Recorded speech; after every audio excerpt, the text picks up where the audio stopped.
السلام علیکم ورحمۃ اللہ الحمدللہ وقفا والصلاة والسلام علی رسول اللہ اما وبعد۔ آج انشاءاللہ ہم 22ویں پارے کا خلاصہ پڑھیں گے۔ اس میں سورہ احزاب کا بقیہ حصہ ہے، سورہ سبا ہے، سورہ فاطر ہے، سورہ یاسین ہے۔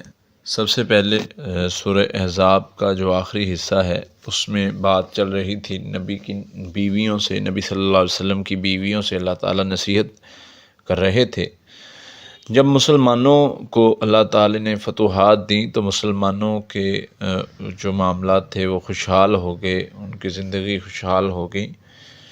تو نبی کی بیویوں میں سے بھی کچھ نے جو ہے وہ مطالبات کیے اپنی ضروریات کو مزید بہتر کرنے کے لیے، اپنی زندگی کے چیزوں کو۔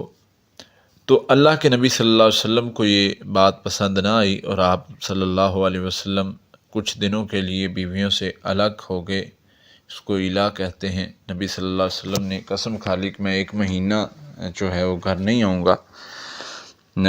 ساتھ ہی نبی صلی اللہ علیہ وسلم مسجد میں جو ہے وہ ایک جگہ تھی، وہاں پر نبی صلی اللہ علیہ وسلم نے قیام فرما لیا۔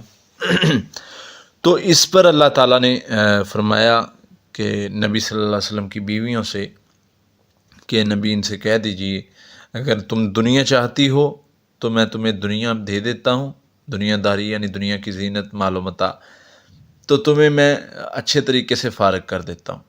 لیکن اگر تم اللہ اور اس کے رسول کو اور آخرت کو چاہتی ہو تو پھر اسی طرح اللہ اور اس کے رسول کی اطاعت کرو، اس نے تمہارے لیے بہترین اجر رکھا ہے۔ یعنی نبی صلی اللہ علیہ وسلم کی بیویوں سے اللہ تعالیٰ مخاطب ہیں کیونکہ انہیں ساری دنیا کی عورتوں کے لیے رول ماڈل بنانا ہے، اس لیے اللہ تعالیٰ ان کی اصلاح فرما رہے ہیں۔ پھر اس کے ساتھ ساتھ اللہ تعالیٰ نے اور بہت ساری چیزوں میں اصلاح فرمائی۔ فرمایا تمہارے اندر غلطی گناہ نہیں آنا چاہیے، اگر تمہارے اندر غلطی اور گناہ ہوگا تو تمہیں دگنا عذاب دیا جائے گا، کیونکہ تم عام عورتیں نہیں ہو، تم خاص عورتیں ہو، تم نبی کے گھر والی ہو۔ پھر اسی طرح فرمایا کہ اگر تم کوئی کام کرو گی، نیکی کرو گی تو اس کا بھی 2 گنا ہی اجر دیا جائے گا۔ پھر نبی صلی اللہ علیہ وسلم کی بیویوں کو، کیونکہ یہ عورتوں کے لیے رول ماڈل تھی، عورتوں کے لیے نمونہ تھی، تو اس لیے اللہ تعالیٰ نے نبی صلی اللہ علیہ وسلم کی بیویوں سے کچھ نصیحتیں فرمائی۔ پھر فرمایا اگر تمہیں کسی سے بات کرنی پڑتی ہے باہر تو نرمی سے بات نہیں کرنی، تم نے اپنے لہجے کو سخت رکھنا ہے۔ یہ ہماری بہنوں بیٹیوں کے لیے بھی یہ نصیحت ہے۔ پھر بلا ضرورت باہر نہ نکلو، زینت کو ظاہر نہ کرو۔ پھر اسی طرح جو ہے وہ نماز کو قائم کرو، پھر اسی طرح زکوٰۃ کو ادا کرو۔ اللہ چاہتے کیا ہیں؟ اللہ تعالیٰ نے یہ ساری باتیں سمجھا کے فرمایا انما یرید اللہ لیذھب عنکم الرجس اہل البیت ویطہرکم تطہیرا۔ اللہ چاہتے ہیں کہ تم سے گندگی کو دور کر دے۔ اے نبی کے گھر والیو، یہاں پر اہل البیت کا لفظ جو ہے وہ نبی صلی اللہ علیہ وسلم کی گھر والیوں کے لیے استعمال ہوا ہے۔ دوسرے بھی جن کے لیے نبی صلی اللہ علیہ وسلم نے اہل بیت کا لفظ استعمال کیا ہے، سیدہ فاطمہ ہیں، حضرت حسنین کریمین ہیں، حضرت حسن، حضرت حسین، اور اسی طرح حضرت علی رضی اللہ تعالیٰ نے، ان کے لیے نبی صلی اللہ علیہ وسلم نے اہل بیت کا لفظ استعمال کیا۔ لیکن یہاں پر نبی صلی اللہ علیہ وسلم نے نبی صلی اللہ علیہ وسلم کی بیویوں کے لیے اللہ تعالیٰ نے اہل بیت کا لفظ استعمال کیا۔ تو ان کو اللہ تعالیٰ فرماتے ہیں کہ میں چاہتا ہوں کہ تمہارے سے گندگی کو ہر طرح سے دور کر دیا جائے۔ پھر مسلمانوں کی 10 صفتیں اللہ تعالیٰ نے بیان کی ہیں۔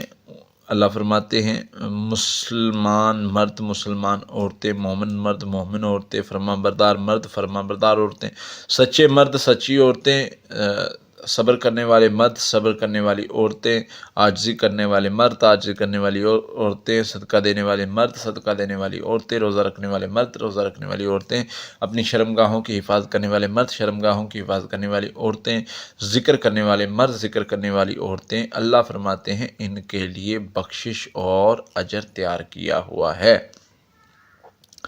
پھر اسی طرح اللہ تعالیٰ فرماتے ہیں کہ کسی آیت نمبر 36 میں کسی مومن کو یہ حق نہیں ہے کہ اللہ رسول کا فیصلہ کر دے اور وہ اس کو نہ مانے، یہ کسی کے لیے یہ جائز نہیں ہے۔ اگر کوئی نافرمانی کرے گا تو وہ کھلا گمراہ ہے۔ پھر اسی طرح اللہ فرماتے ہیں ما قان محمد ابا احد من رجالکم ولکن رسول اللہ و خاتم النبیین، نبی صلی اللہ علیہ وسلم مردوں میں سے کسی کے باپ نہیں ہے۔ جیسے زید بن حارثہ تھے، ان کے بارے میں تھا زید بن محمد، لوگوں نے کہنا شروع کر دیا تھا تو اللہ تعالیٰ نے یہ منع فرما دیا۔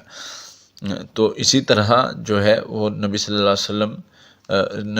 علیہ وسلم کسی کے باپ نہیں ہیں، لیکن وہ نبی صلی اللہ علیہ وسلم اللہ کے رسول ہیں اور خاتم النبیین ہیں، یعنی نبیوں کا اختتام ہو گیا ہے ان پر۔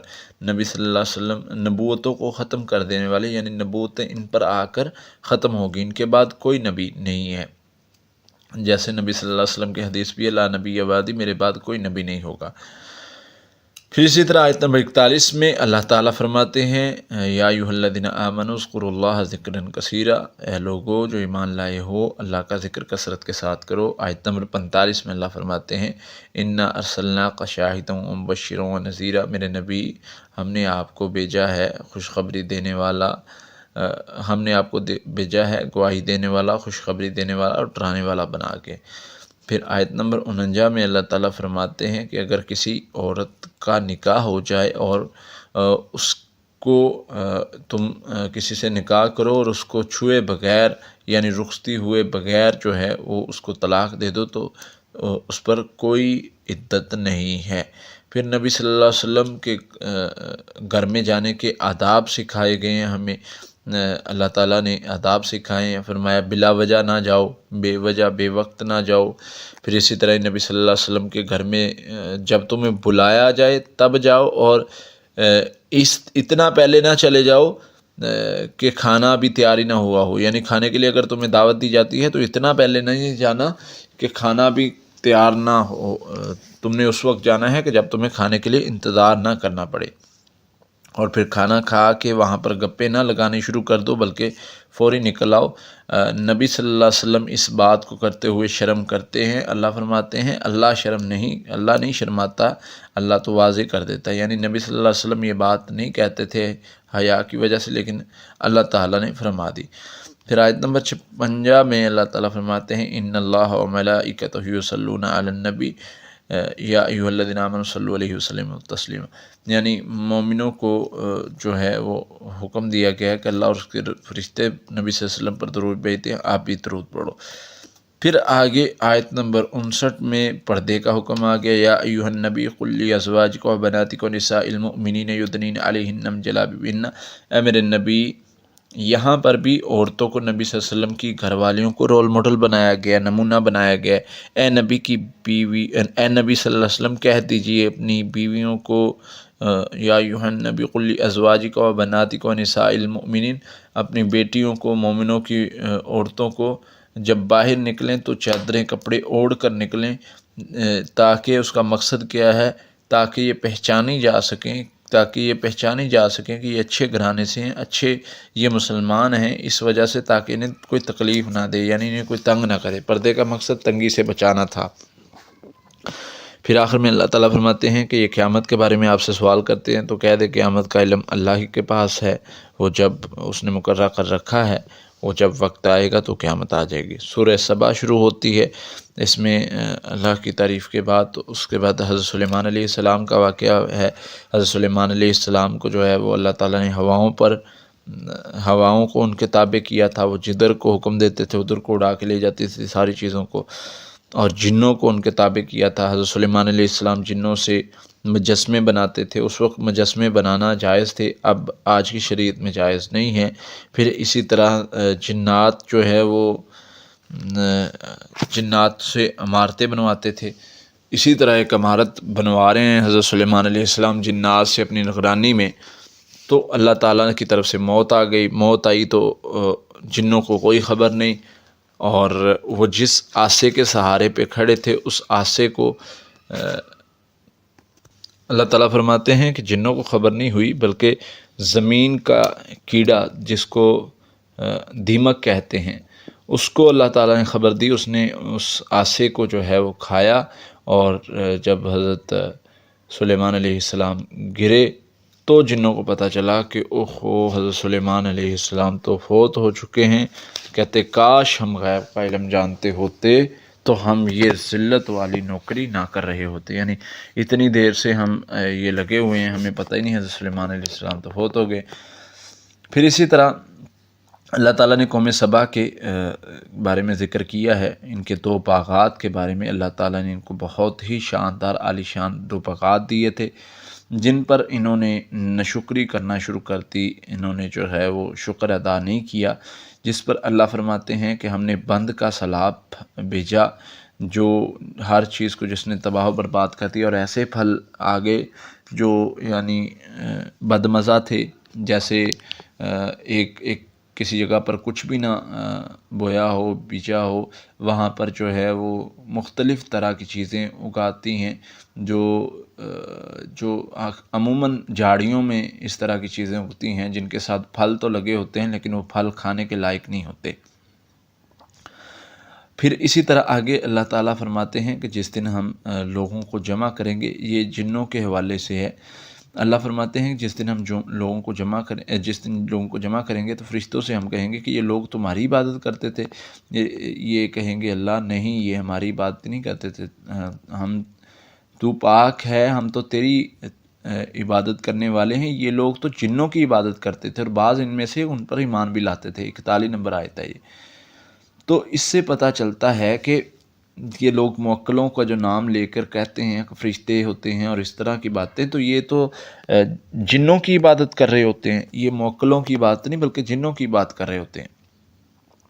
پھر اسی طرح سورہ فاطر شروع ہوتی ہے، اس میں اللہ تعالیٰ نے شروع میں توحید کے دلائل دیے ہوئے ہیں کہ اللہ تعالیٰ نے ساری نعمتوں سے تمہیں نوازا، زمین بنائی، آسمان بنایا، تمہیں پیدا کیا، مٹی سے پیدا کیا، قطرے سے پیدا کیا، پھر سارے وہ اللہ تعالیٰ نے چیزیں بتائی ہیں کس طریقے سے تمہیں پیدا کیا۔